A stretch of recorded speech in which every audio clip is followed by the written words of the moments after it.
Bismillah,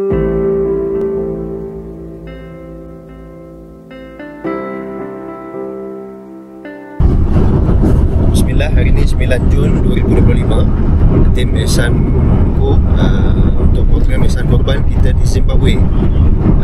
InsyaAllah kita sedang menuju ke Maryland, di mana di sini lokasi korban yang akan kita laksanakan sebanyak 4 ekor lembu dan juga 32 ekor kambing.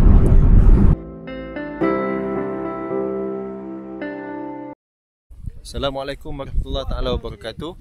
Tim Ihsan Korban kini berada di Maryland, Zimbabwe, dan alhamdulillah proses sembelihan korban sedang berjalan dengan lancar.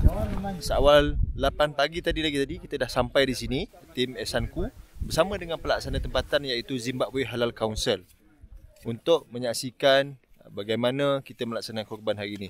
Dan untuk makluman tuan-tuan dan puan-puan, kita memerlukan sembelihan, kita mengikut syariat dan adab yang perlu kita patuhi. Kalau kita tengok tim kita sedang melaksanakan dengan baik. Jadi untuk peserta-peserta korban, Ihsan Korban khususnya, ketahuilah bahawa ini adalah satu momen yang sangat indah. Kita dapat laksanakan satu syariat yang Allah cinta di hari nahar, iaitu hari Aidiladha pada hari ini. Pada masa yang sama juga, anda telah okeykan senyuman kepada saudara-saudara Muslim kita di sini, khususnya di Zimbabwe, dengan daging korban daripada korban anda. Terima kasih tuan-tuan.